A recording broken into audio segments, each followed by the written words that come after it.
Hi there, my name is Maddie Brooks, and I built a $50 million brand from the ground up.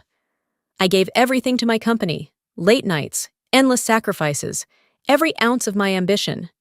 And for what? To be called useless by my own sister? To have my father look me in the eye and tell me I didn't deserve the empire I created? It started with whispers, strange looks at a corporate gala that should have been my celebration. Then came the boardroom ambush. Sam, my own blood, standing there with legal documents that stripped me of my title, my legacy. And my father? He didn't stop her. He stood by and watched as I lost everything. They thought I'd disappear, that I'd break, that I'd accept my fate and fade into the background. But they forgot one thing. I built this company once. And I could take it back. The evening air was crisp as I stepped out of the black town car, my heels clicking against the marble pavement leading into the grand entrance of the Astoria. The gilded doors swung open, revealing a ballroom drenched in opulence. Gold chandeliers cast a soft glow over crisp white tablecloths, and the air carried the faintest hint of expensive champagne and polished ambition. Tonight was supposed to be a celebration. Brooke & Company had just secured its largest international deal, and I had spent the past 2 years orchestrating every detail. The contracts, the negotiations, the relentless hours. It had all led to this moment. But as I made my way inside, something felt off. The usual warmth I expected from familiar faces was absent. Instead, there were stolen glances, hushed conversations that fell silent the moment I walked by. Investors I had built relationships with for years gave me polite but distant nods. A murmur of unease curled at the edges of my thoughts, but I pushed it aside. This was my night, my success. Derek appeared by my side almost immediately, a glass of whiskey in his hand. His sharp gaze flickered toward me, scanning my face like he could already sense my unease. "You're late," he said, his voice low enough that only I could hear. I smirked, lifting my chin. "Not late, just arriving with impact." He exhaled through his nose, unimpressed. "Something's going on, Maddie." "I don't like it. Relax," I muttered, grabbing a flute of champagne from a passing server. "You're always suspicious before big events." His jaw tightened, but before he could respond, a ripple of attention shifted toward the entrance. The energy in the room changed instantly, drawing eyes away from me. I already knew who had arrived before I even turned. Sam.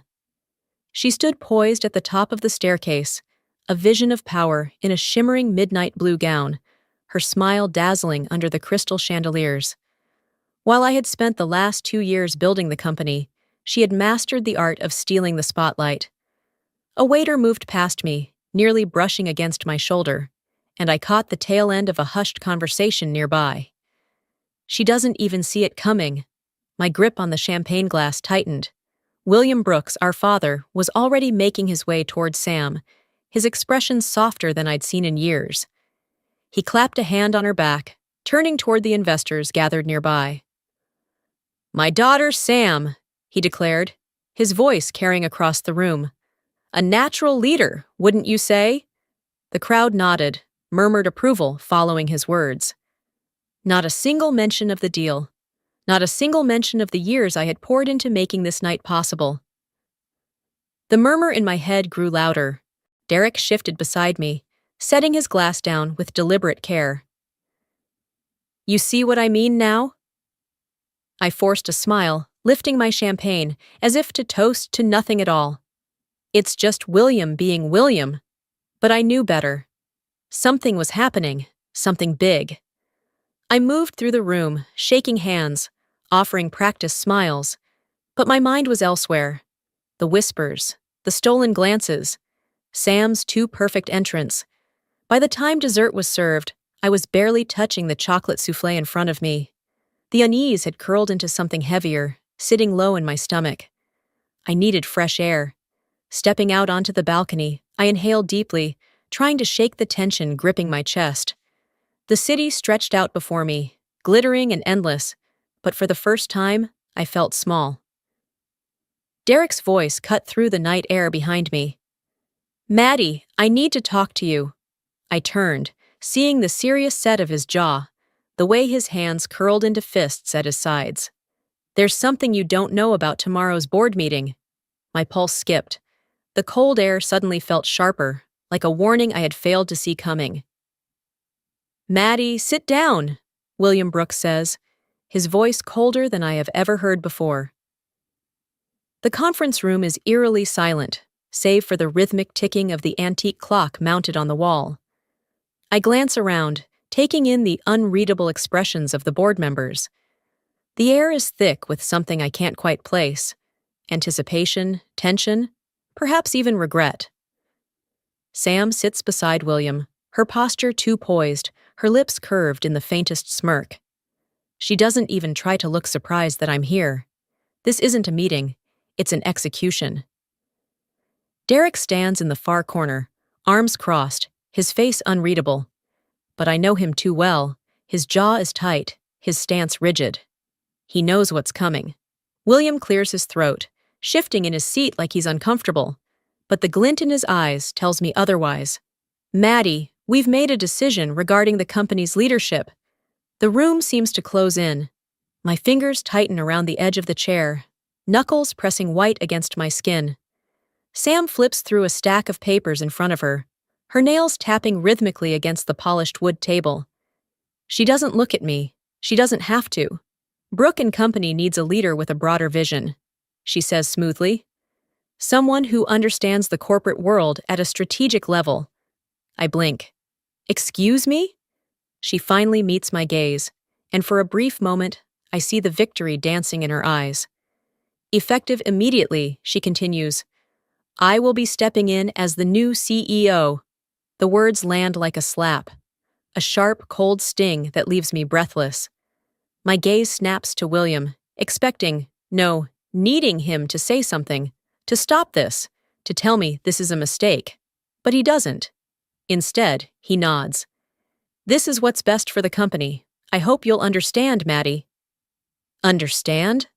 I grip the chair tighter, my nails digging into the leather. My pulse pounds in my ears, but I force my voice to stay level. "You're removing me? After everything I've done for this company?" Sam leans forward, resting her chin on her interlaced fingers.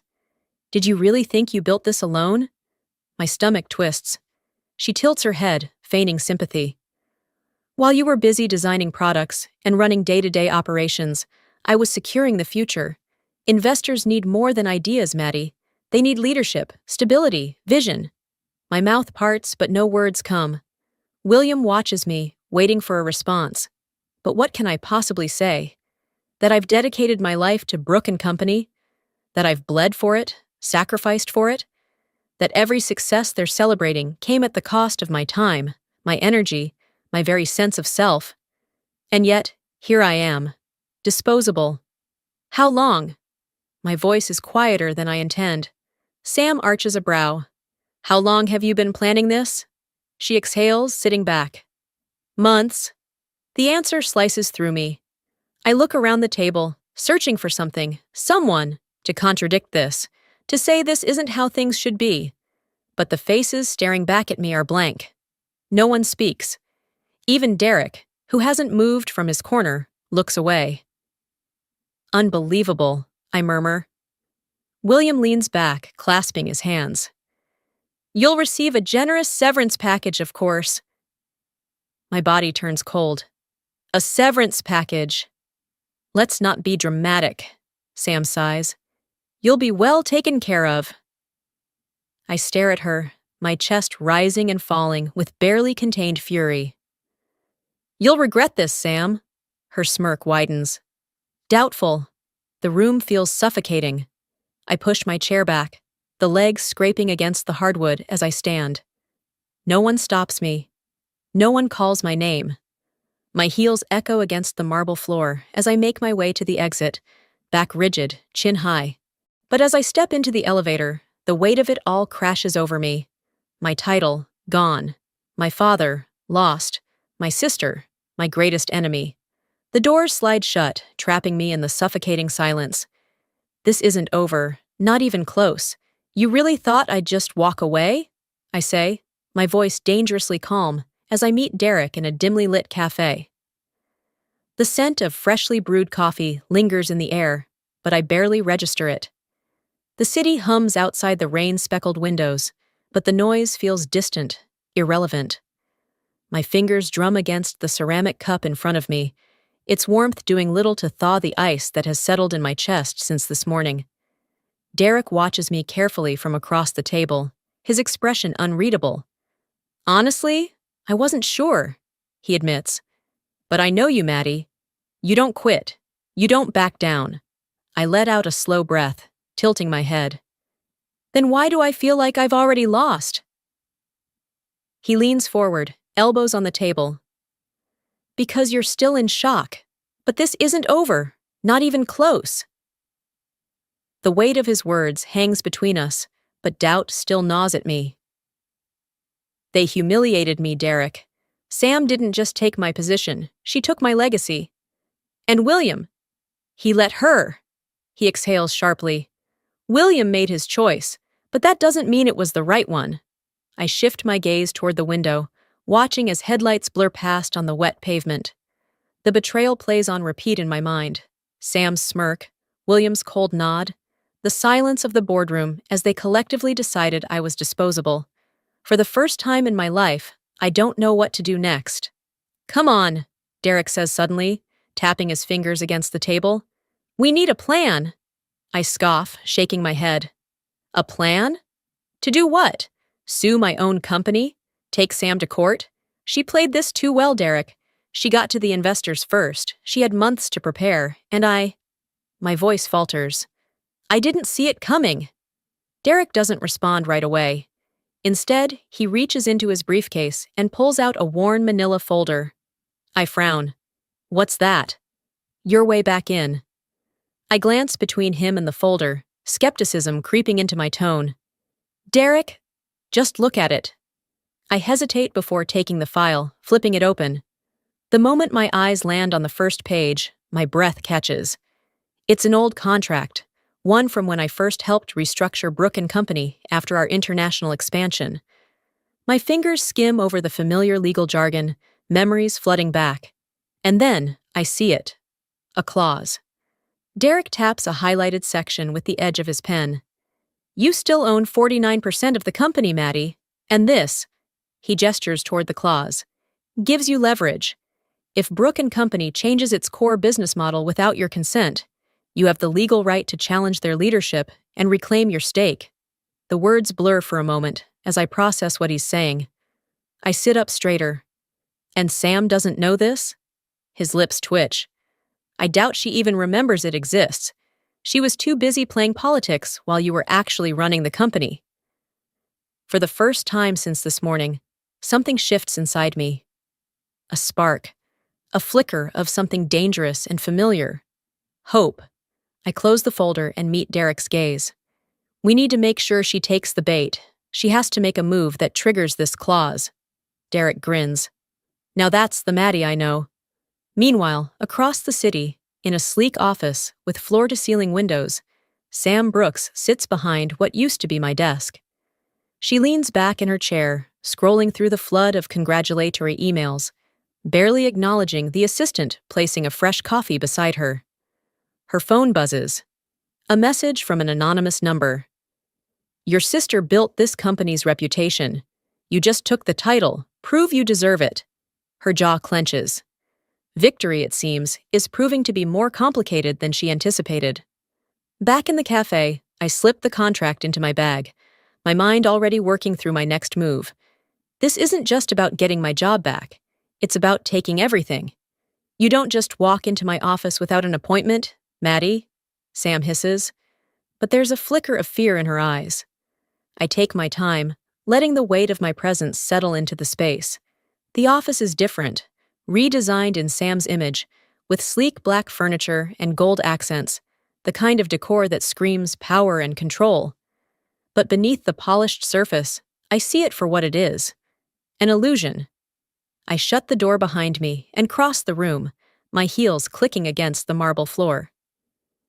It used to be my office, I say evenly, settling into the chair across from her desk. I don't need an appointment. Sam leans back, draping an arm over the leather armrest, her smirk returning. You came to beg for your job back? Because if so, this is just sad. I smile, slow and deliberate. I came to remind you that I'm still here. She scoffs, tapping her nails against the glass surface of her desk. You don't have anything left, Maddie. No title, no authority, no leverage. She tilts her head slightly. You're irrelevant now. I fold my hands in my lap, keeping my expression unreadable. Then why do you sound nervous? The muscles in her jaw tighten for a fraction of a second before she masks it with a laugh. You're delusional. Maybe, I say lightly, or maybe you're not as untouchable as you think. For the first time, uncertainty flickers in her gaze. Just a crack, but enough for me to see it. She straightens, smoothing the front of her blazer. You can glare at me all you want, but the fact remains, you lost. Brooke & Company is mine now. I hum under my breath, as if considering her words. Funny, that's exactly what I used to think. A flash of irritation crosses her face. She expected me to crumble. She wanted me to lash out in anger, to storm in here screaming about betrayal. But I won't give her the satisfaction. Instead, I rise from my seat with an air of indifference. Enjoy your throne while it lasts, Sam. Nothing stays the same forever. I turn and head for the door, leaving her staring after me. The moment I step into the hallway, the tension coiled in my muscles finally unwinds. The employees around me glance my way, some quickly looking away, others offering sympathetic half-smiles. But I don't stop to acknowledge them. Not yet. Outside the building, Derek waits by the curb, leaning against his car. He watches me carefully as I approach. How did it go? I exhale through my nose. She's predictable. That's good for us. Derek tilts his head. And? I slip on my sunglasses and smirk. She's scared. That night, I sit in a quiet corner of a high-end steakhouse, facing Richardson, one of Brooke & Company's biggest shareholders. The older man swirls the whiskey in his glass, studying me with sharp, assessing eyes. So, he says after a moment, what exactly are you proposing? I take a sip of my drink before meeting his gaze. A safety net, I say smoothly. For you, for the company. We both know Brooke & Company wasn't built on Sam's vision. Investors trusted me to steer the ship. But now she's at the helm, making reckless moves. Richardson strokes his chin, thoughtful. And what makes you so sure she'll fail? I set my glass down carefully. Because she thinks the title makes her untouchable. But the moment she shifts Brooke & Company's direction without investor consent, that illusion shatters. He doesn't respond immediately, but I see the gears turning. He may not be ready to commit yet, but he's intrigued. And that's all I need for now. Later that night, across the city, Sam sits at her desk, scrolling through reports when her phone buzzes. A message from an unknown number. Your sister is making moves. You need to stop her before she gets too far. Sam tightens her grip on the phone. She thought I would stay down. She thought wrong. Her laptop screen illuminates her face as she starts typing. If I want a war, she'll make sure it's a fight I won't survive. You need to be careful, Maddie, Derek warns. Sam won't hesitate to destroy you if she has to. She already tried, I mutter, stopping near the kitchen island. She stole my company. What more can she do? There's a pause. Then Derek exhales sharply. You're underestimating her. I don't respond. Because the truth is, I know he's right. Across town, in a high-rise office with floor-to-ceiling windows, Sam sits opposite a well-dressed man in a charcoal suit. We need to paint a different picture of Maddie, he says smoothly, flipping through a stack of documents. If we make people doubt her past leadership, they won't trust her comeback. Sam's lips curl into a slow smirk. And how do we do that? He leans forward, tapping a finger against the papers. We control the narrative, highlight every risk she took, every mistake she made, make them question whether she was really as competent as they believed. Sam nods. Do it. The next morning, my phone won't stop buzzing. I rub my temples before grabbing it off the counter, already bracing for whatever fresh hell is waiting for me. Derek's name flashes across the screen. "You need to see this," he says the moment I answer. I open my laptop, navigating to Business Insider. My stomach clenches at the headline. Was Maddie Brooks' success a lie? Inside the questionable leadership of Brooke and Company, a sharp breath escapes me as I scan the article. It's a carefully crafted attack, full of half-truths and twisted facts. My leadership style is described as reckless, my business strategies labeled as risky gambles. Words like unstable and erratic are thrown in just enough to plant doubt. My hands tighten into fists.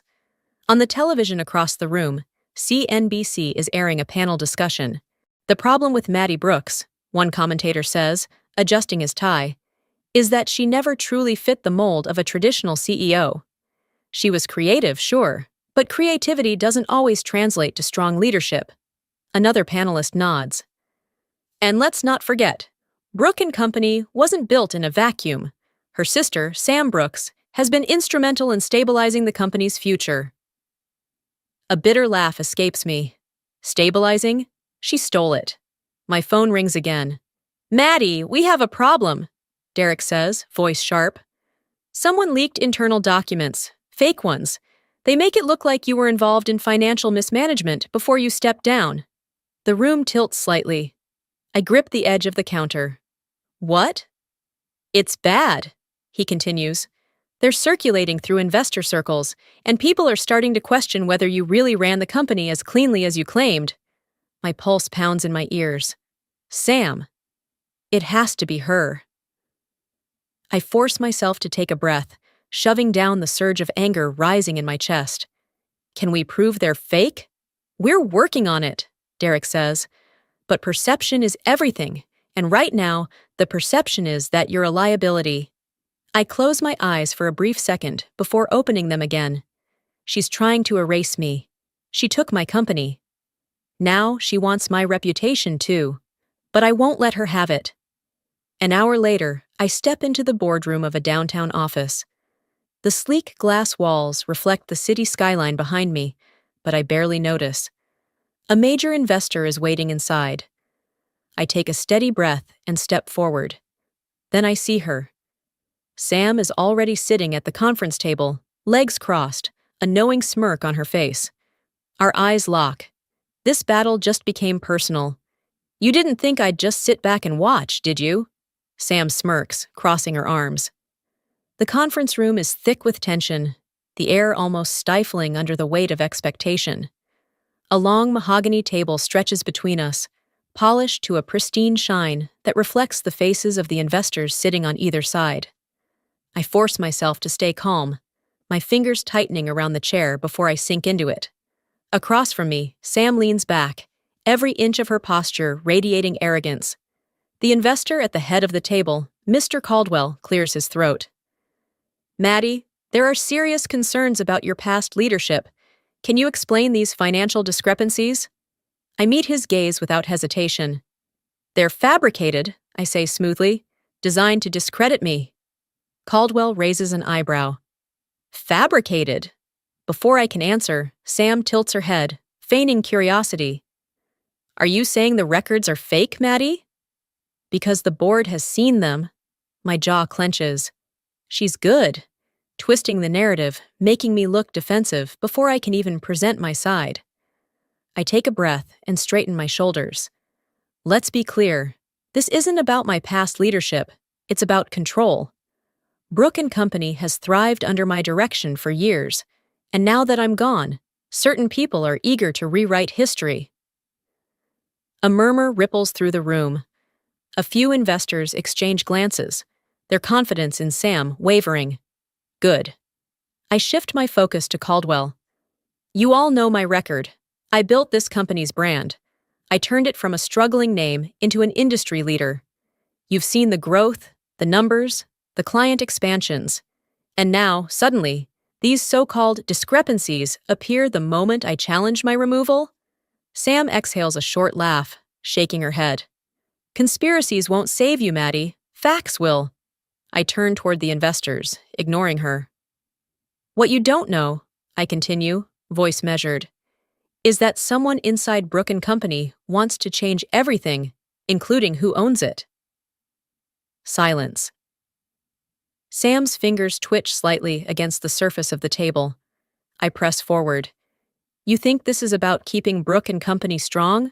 Look deeper. Ask yourselves who benefits if I'm erased from the picture. The investors shift, uncertainty creeping into their expressions. I glance at Sam. Her lips tighten into a thin line. She knows I'm not just defending myself. I'm planting seeds of doubt in their minds. Caldwell exhales, rubbing his temples. We'll need to conduct our own internal review, he finally says, to verify these claims. Sam nods, recovering quickly. Of course, she says smoothly. Transparency is important. I stand. It certainly is. Our eyes lock once more, an unspoken warning passing between us. Later that night, my phone buzzes. Derek. I answer on the first ring. Tell me you have something. There's a pause. Then his voice drops, urgent. You're not going to believe this. I sit up, heart pounding. What? I just got intel. Sam had a private meeting with a rep from Lancaster Group last week. My stomach twists. The fashion conglomerate? The very one. I grip the phone tighter. Lancaster Group has been circling Brook & Company for years, trying to acquire it. Sam isn't just trying to take control, she's trying to sell the company. Derek exhales. She's playing a whole different game, Maddie. I close my eyes briefly, letting the weight of it settle. Then I open them, staring out at the city skyline. My blood cools, my mind sharpening. If Sam wants to play dirty, I say, voice low, then let's see how she handles this. I need you to leak something to the press, I tell Derek, my voice steady. Sam's about to have a very bad week. Derek exhales, setting his drink down on the table between us. We're sitting in the dimly lit back room of a high-end steakhouse, tucked away from prying eyes. The rich scent of seared meat lingers in the air, but neither of us are paying attention to the food. You're sure about this? He asks, leaning forward. I meet his gaze. Absolutely. He studies me for a long moment before nodding. All right. What's the play? I slide my phone across the table, the screen displaying a confidential document, one that outlines Sam's private meetings with Lancaster Group, our biggest competitor. This, I say. Brook & Company isn't just her pet project. She's looking for a buyer. Derek whistles under his breath. If the board finds out she's selling, they'll lose their minds. Exactly, I say. We need to time this perfectly.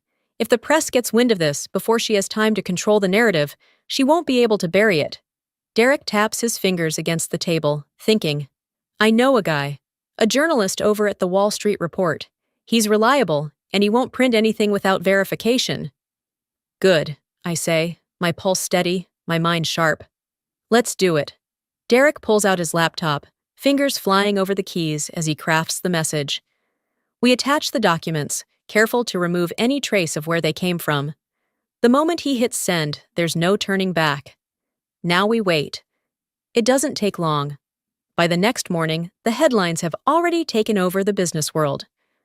Brook & Company CEO Samantha Brooks in talks to sell company to rival corporation. Power move or betrayal? Sources say Brook & Company may no longer be family-owned. I sit back on my couch, scrolling through article after article. It's working. The phone rings. Derek, did you see it? He asks, the grin in his voice evident. Oh, I saw it, I murmur. And so did the board. Inside Brook & Company, Sam storms into the conference room, slamming the morning's paper down onto the table. The faces around her are grim. A senior board member, Mr. Hathaway, leans back in his chair, arms crossed. Explain this, Sam. Were you planning to sell us out? Sam straightens, smoothing her blazer. This is taken out of context, she says coolly. Lancaster Group was interested in a partnership, not an acquisition. Hathaway isn't buying it. A partnership? Funny, because the Wall Street report seems to think otherwise. Another board member, Ms. Langford, raises an eyebrow. Sam, we backed you because you promised stability. This is not stability. Sam clenches her jaw. I have everything under control. No one looks convinced. Her hands tighten into fists beneath the table. She knows exactly who's behind this. Later, that night, I'm in my apartment, pouring a glass of whiskey, when my phone pings with an email notification. The sender is anonymous. The subject line reads, "You need to see this." Frowning, I open it. Inside is a single message. I have information that can help you. Meet me tomorrow at 8 p.m. Don't trust anyone. I stare at the words, my heart pounding. Derek looks over from where he's seated. What is it? I turn the screen toward him. His brows furrow. That could be a setup. Or it could be the break we need, I counter. A heavy silence stretches between us. I look back at the email, my fingers hovering over the reply button. If this is real, I might have just found my way back into Brooke and Company. If it's a setup, I could lose everything. Are you sure about this, Maddie? Derek asks. This could be dangerous. I glance at him from the driver's seat, gripping the wheel a little tighter. The city lights blur past as I navigate the downtown streets, heading toward the meeting location. The weight of what I'm about to do sits heavy in my chest, but there's no room for hesitation now. I don't have a choice, I say, voice steady. If this person has real intel on Sam, I need to hear it. Derek exhales, rubbing his temple. Just don't let your guard down. Whoever this is, they reached out anonymously for a reason. I nod, but keep my eyes on the road. He's right, of course. This could be a setup, but if there's even a chance that I can get something on Sam, something real, I have to take it. The bar is tucked away in a quiet part of the city, the kind of place that doesn't ask questions. A red neon sign flickers above the entrance, casting a dim glow onto the wet pavement. I park, turning off the engine, and glance at Derek. You stay out here, I say. His brows knit together. Maddie. I need to do this alone. He doesn't like it, but after a long moment, he nods. Fine, but I'll be watching. I step out of the car and into the dimly lit bar. The smell of aged whiskey and cigarette smoke clings to the air, and low jazz hums from the speakers. A few patrons sit scattered around, lost in their drinks and conversations, oblivious to my arrival. I scan the room. Then I see her. A woman, mid-40s, with sharp eyes and an air of quiet authority, sitting at a corner booth. Her blonde hair is pulled back into a low bun, and she stirs a drink absently, but her gaze is fixed on me the moment I step inside. I make my way over, sliding into the seat across from her. Madeline Brooks?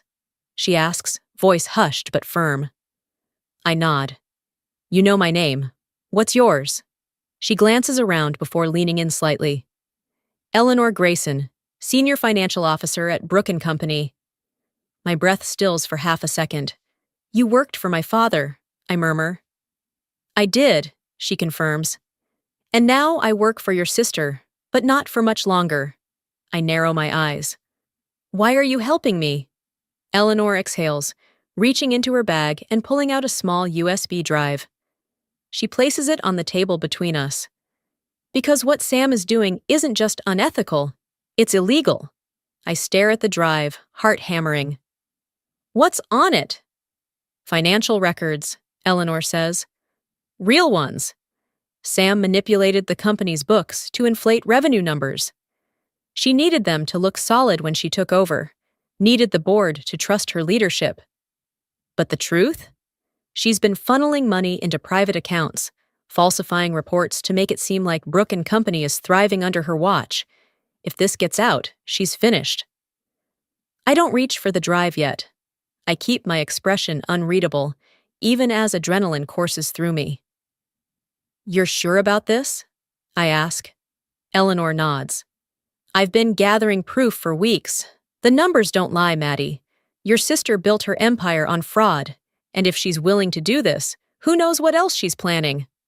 I finally pick up the drive, turning it over between my fingers. This is it. This is what I need to take her down, not just in the court of public opinion, but legally. You should be careful, Eleanor warns. Sam isn't stupid. She'll realize someone on the inside gave this to you.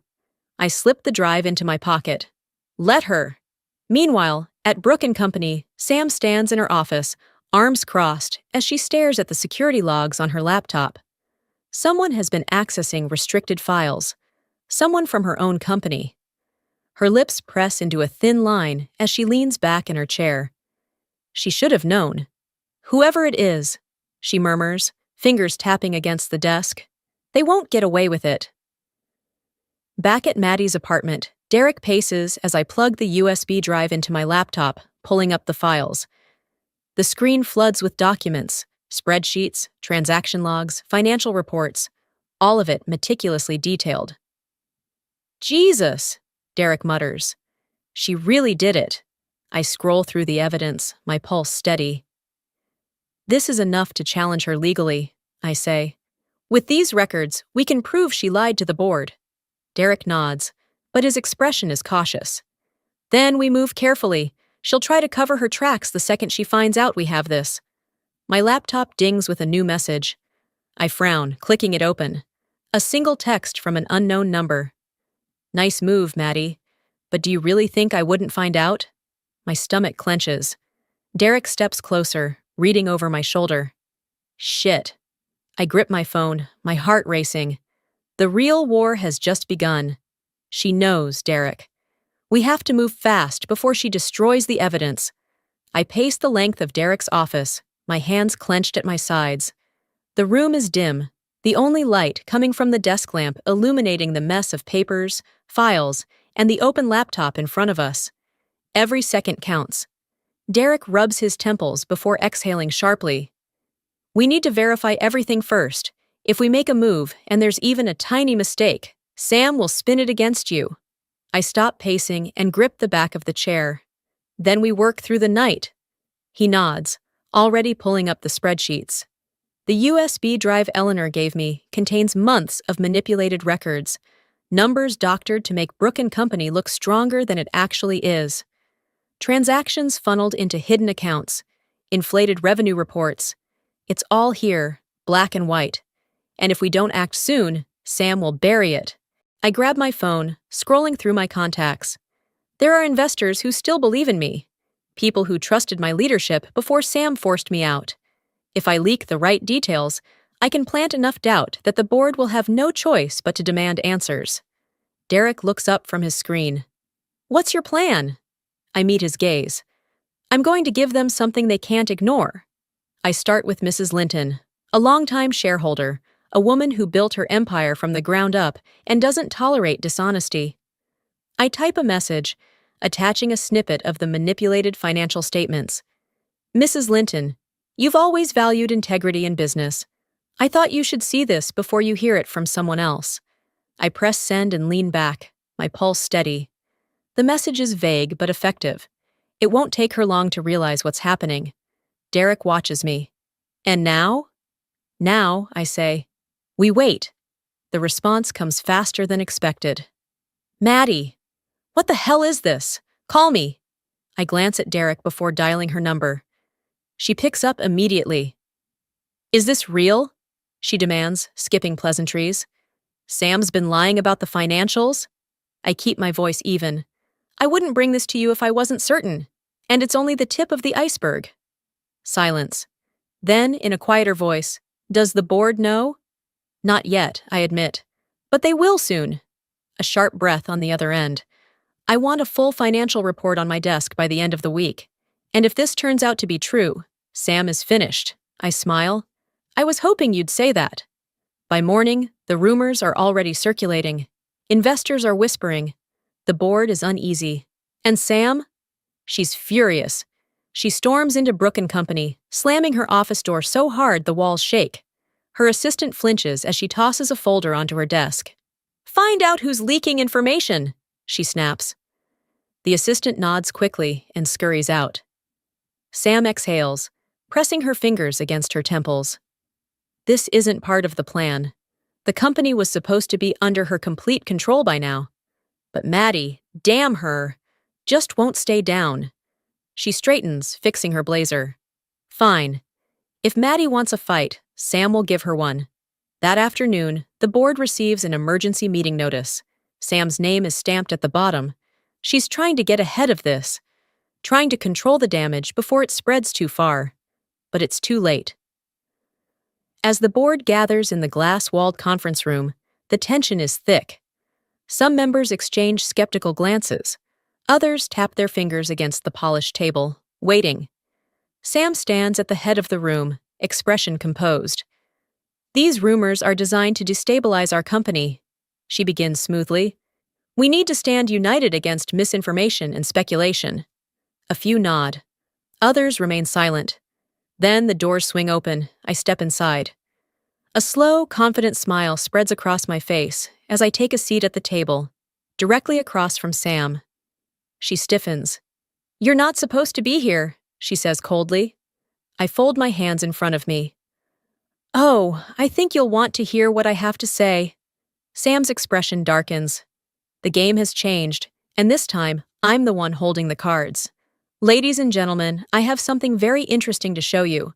I place a thick folder on the conference table, my fingers pressing against the manila edges as I glance around the room. The tension is suffocating, but I remain calm, controlled. Every pair of eyes is locked on me, but the one I care about most belongs to my sister. Sam sits rigidly across from me, her arms crossed, jaw tight. She doesn't blink, but I see the way her fingers twitch against the table, the way her nails dig into the polished wood. She's nervous. Good. I flip the folder open, revealing the printed spreadsheets, transaction records, and internal emails that Eleanor provided. My voice is even, but the weight of my words fills every inch of the room. These documents show discrepancies in Brooke & Company's financial reports, discrepancies that started when Sam took over as CEO. A murmur spreads across the table. Board members lean in, eyes scanning the papers, as the reality of the situation begins to sink in. Sam scoffs. This is nonsense. Maddie is just bitter about losing her position. I smile. Am I? I slide a specific page forward, tapping my finger against a column of numbers. Then explain this. Revenue inflation, falsified profit margins, and accounts that don't exist. All of it conveniently benefiting you, Sam. But I'm sure there's a reasonable explanation. Her nostrils flare. You're grasping at straws, she says, voice sharp. This is nothing but a desperate attempt to undermine me. I shrug. Then you won't mind if we conduct a full audit, will you? The room goes silent. I turn my head toward Mr. Caldwell, a senior board member who has been with the company since my father founded it. He leans back in his chair, rubbing his chin thoughtfully before looking at Sam. That's a fair request, he says. If there's nothing to hide, then an external investigation should clear everything up, right? For the first time, genuine fear flashes in Sam's eyes. She opens her mouth, ready to argue, but before she can speak, another voice cuts through the room. Sam, Richard Greer, one of her strongest allies on the board, clears his throat. He adjusts his glasses, looking at her with something that resembles disappointment. I've stood by you, but I can't ignore these numbers. If you can't explain them, I won't support you anymore. Sam stiffens. Her hands curl into fists. I see it. The moment she realizes she's losing control. The walls she built are beginning to crack. This is ridiculous, she spits out, but her voice lacks the confidence it held before. Maddie is manipulating you all. She's playing a game, trying to get revenge because she lost. I tilt my head. You're right about one thing, I say. I did lose something. But it wasn't just my position. It was my trust in you. The weight of my words lingers in the air. Silence. Then Mr. Caldwell speaks again, his voice firm. I'm calling for an external investigation into Brooke & Company's finances. Effective immediately. A ripple of agreement spreads through the room. Some nod. Others exchange cautious glances. But no one objects. The decision is made. Sam pushes back from the table, her chair scraping against the floor. "You'll regret this," she says through clenched teeth. I meet her glare head-on. "I doubt it." She storms out, leaving the tension thick behind her. I exhale, barely audible, before glancing at Derek. "This isn't over yet," I whisper as we exit the boardroom, the hum of murmured voices following us. "But we just made her bleed." I walk down the hallway, feeling the tide turning in my favor for the first time. "We need to prepare for whatever Sam does next," I say, my voice firm. "She won't go down without a fight." Derek leans against his desk, arms crossed. "She's cornered, Maddie. That makes her dangerous." I know he's right. Sam doesn't lose. At least, not without taking someone else down with her. As the sun sets over Manhattan, I watch the city from Derek's office window. The battle isn't over. If anything, it's about to get uglier. Sam slams her office door so hard that a picture frame rattles on the wall. She paces, her mind racing. She lost control in that boardroom. Maddie humiliated her. And now, with an external investigation looming over Brooke and Company, the walls are closing in. Her assistant hesitates at the door. "Ms. Brooks, I have the investor reports you asked for." Sam snatches them, scanning the pages. Investors are worried. Shares have fluctuated since the financial leak. Calls are pouring in. She clenches her teeth. This is Maddie's doing. Sam inhales sharply, pushing her hair back. If she wants to win, she needs to shift the narrative. She needs to remind everyone who the real Maddie Brooks is. She grabs her phone. "Get me a primetime interview, CNBC or Bloomberg. I don't care which. Just make it happen." Her assistant rushes out, and Sam smirks. If Maddie thinks she's the only one who can manipulate public perception, she's in for a surprise. I sit across from Richard Greer, one of the company's major investors, at an upscale restaurant in Midtown. The air smells of grilled steak and aged wine, but I have no appetite. Richard swirls his glass of bourbon, watching me. "You've put Sam in a bad position," he says, amusement flickering in his eyes. I meet his gaze. "Sam put herself in a bad position. I just exposed it." He chuckles. "Fair enough. But you know what's coming next, don't you?" I nod. "She's not just going to sit back. She'll try to regain control." He leans forward, resting his elbows on the table. "I'll be honest, Maddie. I've been skeptical about Sam's leadership for a while. If you can stabilize things, you'll have my full backing." Relief swells in my chest, but I don't let it show. That's all I needed to hear. The next morning, Sam sits in front of a camera, her face calm and collected. "Brooke and Company has always been my father's legacy," she tells the interviewer. "It's heartbreaking to see it torn apart by personal vendettas." The journalist tilts her head. "You're referring to your sister?" Sam sighs, looking away briefly before meeting the camera again. "Maddie is passionate, but she's letting emotions dictate her actions. I'm trying to lead this company into the future. She's trying to pull it into the past." The interview airs within hours. News outlets pick up the sound bites. Sam is painting herself as the victim, the responsible leader trying to steer the company through chaos. I watch it play out on a loop in Derek's office, my arms crossed as frustration builds inside me. Derek exhales. "She's good, I'll give her that." I shake my head. "She's lying through her teeth." "But people believe her," he points out. "At least some do." I glance at my phone. Investors are calling, wanting reassurances. I'm about to respond when an alert flashes across my screen. A news headline: "Maddie Brooks's troubled past, the untold story behind Brooke and Company." I freeze. My stomach twists as I click the link. The article is full of half-truths, exaggerations twisted just enough to make me look reckless, impulsive. It digs up old business decisions, mistakes that were rectified but now seem damning. It even hints at personal struggles, things that have no place in a business conversation. "Sam just made this personal," I mutter. Derek skims the article. "She's trying to discredit you, make you look unstable." I grip the edge of his desk, my nails pressing into the wood. I won't let her win. The next morning, as I step out of my car in front of Brooke and Company, reporters swarm like vultures. Cameras flash. Maddie, do you have a response to the allegations? Is it true you've been unstable for years? Do you plan to step away from Brooke and Company entirely? I straighten my shoulders, keeping my face unreadable. Sam wanted a war? She was about to get one. Get me a press conference, I say, my eyes blazing. It's time to set the record straight. Derek gives me a sharp nod before pulling out his phone. This is risky, Maddie, he warns. Once you speak, you can't take it back. I don't need to take it back, I reply. I just need to make sure the truth drowns out Sam's lies. The conference room at the Four Seasons is packed. Reporters fill the seats, cameras pointed at the podium where I stand. The air crackles with tension. I glance at Derek standing in the back, his arms crossed, nodding once.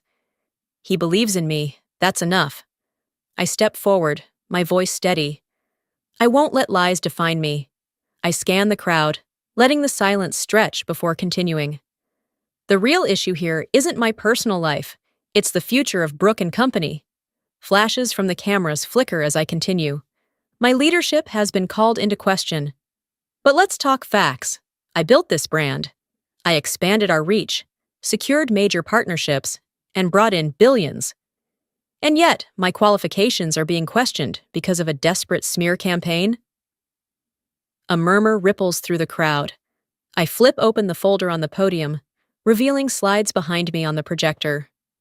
This is Brooke and Company's financial trajectory during my tenure, I say, gesturing to the chart. We experienced record-breaking growth. Now let's look at the numbers since my removal. The graph shifts. The numbers show a clear decline under Sam's leadership. The room goes silent. Facts don't lie, I say. And neither do I. The tension is thick. A journalist in the front row raises his hand. So you're saying your sister is unfit to lead? I pause, choosing my words carefully. I'm saying Brooke and Company deserves leadership that doesn't rely on deception.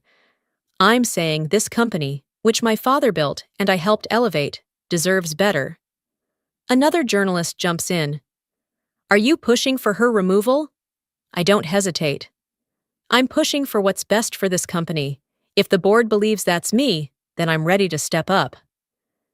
Meanwhile, across the city, Sam watches the press conference from her office. Her nails dig into the armrest of her chair, her knuckles white. She's turning them against me, she hisses, her voice sharp with rage. Her assistant shifts uncomfortably, but doesn't say a word. Sam throws a glass at the wall, the shatter echoing through the room. Get me in front of a camera, she snaps. We need to counter this now. Her assistant hesitates. Actually, there's something else you should see. She hands Sam an envelope marked confidential. Sam rips it open, scanning the contents. Her breath catches. It's the results of the financial audit. She flips through the pages, her heartbeat pounding in her ears. Severe financial discrepancies under the current leadership. Multiple unapproved transactions tied to offshore accounts. Sam's stomach twists. If this report gets out, she's finished. She slams the folder shut. Nobody sees this. Understood? Her assistant nods quickly. Yes, ma'am. But Sam knows. The board will see it. And when they do, it won't matter what she says. That night, I sit with Derek, going over the numbers once again. You did what you had to do, he says. The investors are responding. You've got more support than ever. I nod, exhaling. It's not over yet. Derek's phone buzzes. He glances at the screen, then looks up at me. The board just called an emergency meeting. I straighten. When? Tomorrow morning. I meet his gaze. This is it. The final battle. We will now take the final vote, the board chair announces. The future of Brooke and Company depends on this decision. The conference room is silent, except for the ticking of the antique clock mounted on the far wall. The weight of this moment presses down on everyone seated around the long mahogany table. I sit at one end, my hands clasped together, my posture unwavering.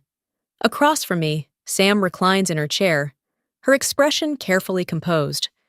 But I know her too well. Beneath the poised exterior, she's unraveling. Our father William Brooks sits near the edge of the room, arms crossed, his face unreadable.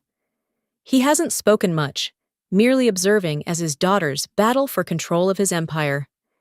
His silence carries more power than anything he could say. Before we vote, both parties may present their final statements. The board chair continues. Ms. Brooks, you may begin. Sam straightens, smoothing a hand over the lapel of her expensive blazer. When she speaks, her voice is silk, calm, controlled, and insidiously persuasive. Under my leadership, Brooke & Company has pursued bold new strategies, taking aggressive steps toward modernizing our business model. The last thing we need is to revert to the past. She flicks a glance at me. A calculated move, implying that my reinstatement would be a step backward. She continues, pulling up a financial presentation on the boardroom screen. Here, you'll see the initiatives I have implemented to position us for global expansion. These figures represent progress. The future of Brooke & Company depends on forward momentum, not nostalgia. She smiles, the picture of confidence. A brilliant performance, except for one problem. She's lying. I wait for her to finish, allowing the room to sit in her deception for a few beats before standing. I don't rush. I don't react. I simply rise, straighten my shoulders, and walk to the head of the table. Leadership is not just about ambition, I say, my voice steady. It's about trust. A few members of the board shift in their seats, intrigued. This company wasn't built on deception. It was built on integrity, on innovation, and on relationships. That is what made Brooke & Company thrive. But that trust has been violated. I reach for the folder I placed on the table earlier and flip it open, pulling out the financial audit results. I let the silence linger before sliding copies to each board member. The audit committee has uncovered severe financial misconduct, discrepancies in our reporting, unapproved transactions, a pattern of reckless decisions that have put this company at risk. I see it now. The tiny crack in Sam's armor, a flicker of panic in her eyes. She knew the audit would be damaging, but she thought she could contain it.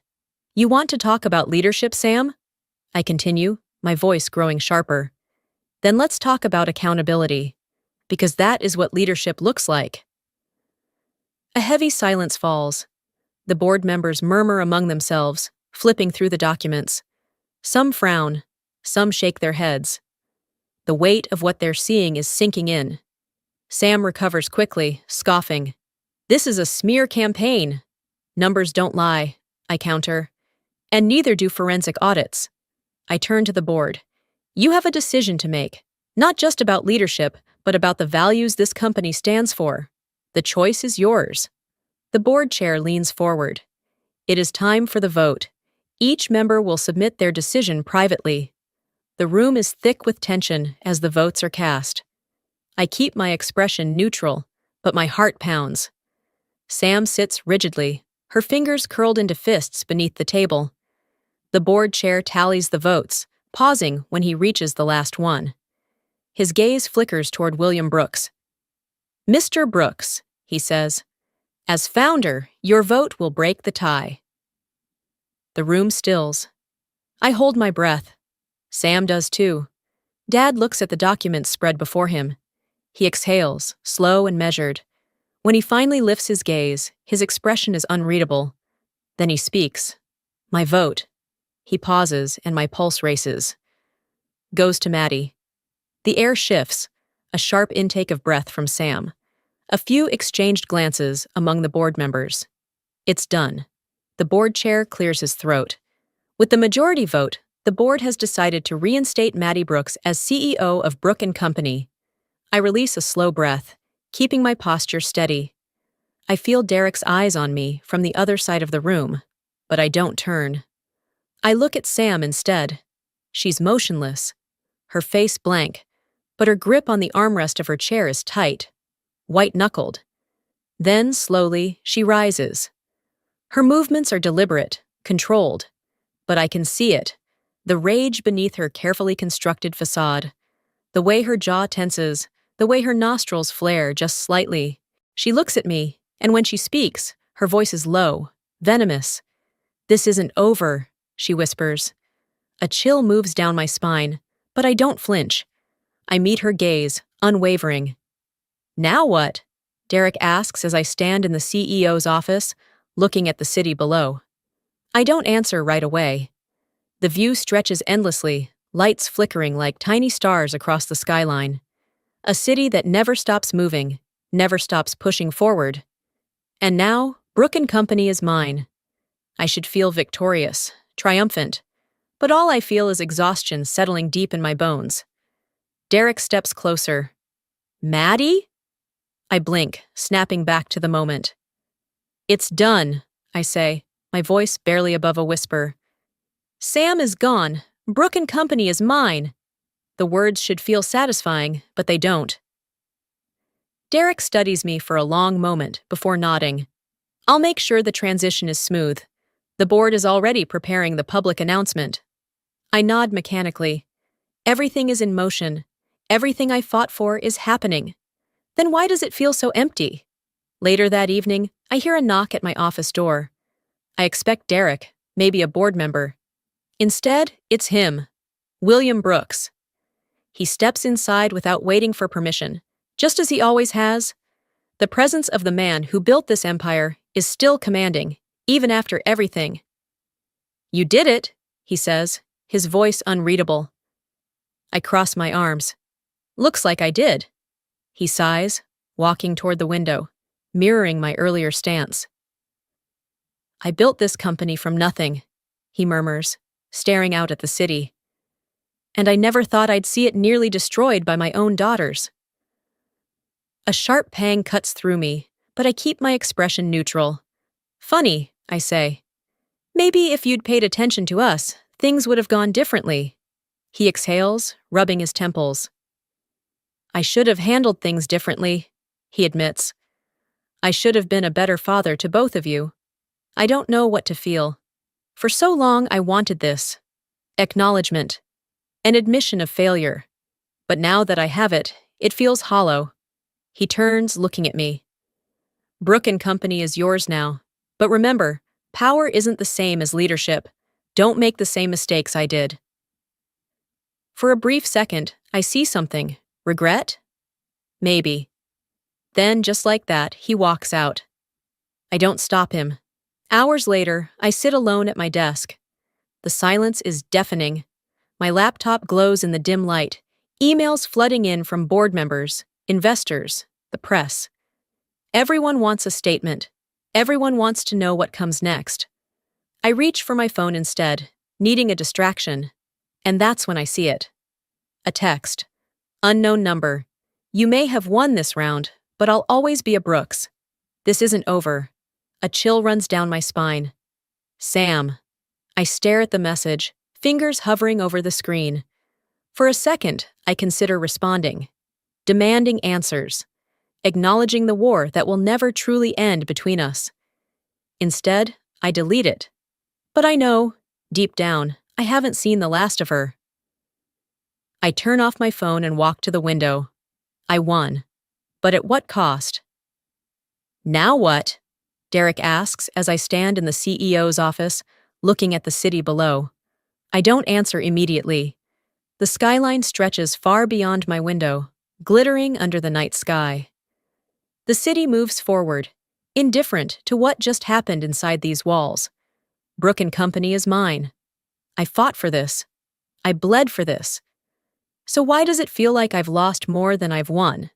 Derek steps closer. Maddie? I exhale, pressing my fingers against the cool glass. It's over. He studies me, his expression unreadable. Is it? I don't know. Later that evening, I hear a knock at my door. I already know who it is before turning around. William Brooks steps inside, his presence filling the space with something heavy, something unresolved. The office was his once, now it belongs to me. You did it, he says. His voice holds no pride, no regret, just a simple statement of fact. I nod. I did. He moves toward the window, mirroring my stance from earlier. I built this company from nothing, he says, almost to himself. and I never thought I'd see it nearly destroyed by my own daughters. I don't flinch. Maybe if you'd treated us like daughters instead of business assets, things would have gone differently, I say evenly. A sigh escapes him, deep and tired. I should have handled things differently, he admits. I should have been a better father to both of you. A bitter laugh rises in my throat. And yet, here we are. He turns, looking at me for a long moment. Brooke and Company is yours now. Don't make the same mistakes I did. For the first time, there's something almost vulnerable in his face. And then, without another word, he leaves. He doesn't say goodbye. I don't stop him. The night stretches long and silent. I sit at my desk, scanning through endless emails, congratulations from board members, inquiries from investors, interview requests from the press. Everyone wants to hear from the new CEO of Brooke & Company, the company I fought for, the company I won back. And yet, I've never felt more alone. I pick up my phone, needing some kind of distraction, and that's when I see it. A message. Unknown number. You may have won this round, but I'll always be a Brooks. This isn't over. I stare at the screen. Sam. The weight in my chest tightens. I hover over the message, debating whether to respond, to demand answers, to ask her what she really means. Instead, I delete it. Because I know the truth. She's right. It isn't over. I turn off my phone and walk back to the window. I won. But at what cost? A month later, I stand in front of an audience, about to deliver the most important speech of my career. The lights are blinding, the crowd impossibly large. Business leaders, young entrepreneurs, and media representatives fill the auditorium, waiting. I grip the podium, inhaling deeply. This moment, this stage, is nothing like the battles I fought behind closed doors. Yet, in many ways, it is the culmination of them. I scan the audience, my heart steady. Then, I begin. A year ago, I thought success meant winning at all costs. I believed power was the only thing that mattered. That control was the only way to secure my future. A murmur ripples through the room. They came here expecting numbers, financial projections, and a carefully scripted corporate agenda. But I'm giving them something else. I let my voice soften, but I was wrong. Silence stretches as they wait for me to continue. Leadership isn't just about power. It's about vision. It's about trust. And sometimes, it's about knowing when to let go. As I speak, memories flash through my mind, fragments of the war I fought. The boardroom, Sam's smirk as she announced my removal. Derek, pressing legal documents into my hands, urging me to fight. The whispers, the headlines, the accusations that tried to break me. My father, watching it all unfold from the sidelines, saying nothing. Sam's venomous words before the final vote. I push the memories aside, refocusing on the room in front of me. Brooke & Company is no longer just my father's legacy, I say, lifting my chin. It's a company built on resilience, on reinvention, on the strength of those who refuse to be underestimated. The audience erupts into applause. I let the noise settle before offering one final statement. And we are just getting started. Later, in my office, the echoes of the event still linger. Messages flood my inbox. Congratulations, interview requests, new business proposals. The weight of leadership has settled on my shoulders, but for the first time, it doesn't feel like a burden. It feels like mine. I pour myself a drink, savoring the quiet. That's when I see it. An envelope, sleek and black, resting neatly on my desk. There's no sender listed. Curious, I pick it up and slide out the card inside.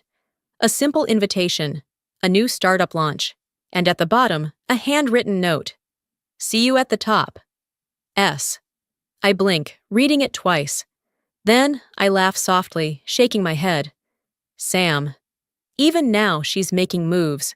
Even now, she refuses to disappear. A part of me wonders, will we ever stop circling each other? Will we ever be anything but rivals? I set the card down, exhaling slowly. I don't know what comes next. But I do know one thing. I'm ready. I turn toward the window, looking out over the city. Then, I whisper to myself, bring it on. Life isn't just about winning, it's about resilience, about fighting for what's yours, but also knowing when to let go. Every challenge, every betrayal, every loss, it all shapes who we become. I stand here today, not because I never failed, but because I never stopped moving forward. Strength isn't about never falling, it's about rising every single time. If my journey has taught me anything, it's this. Your value isn't defined by what you lose, but by how you rise again. Subscribe now, because your story is just beginning.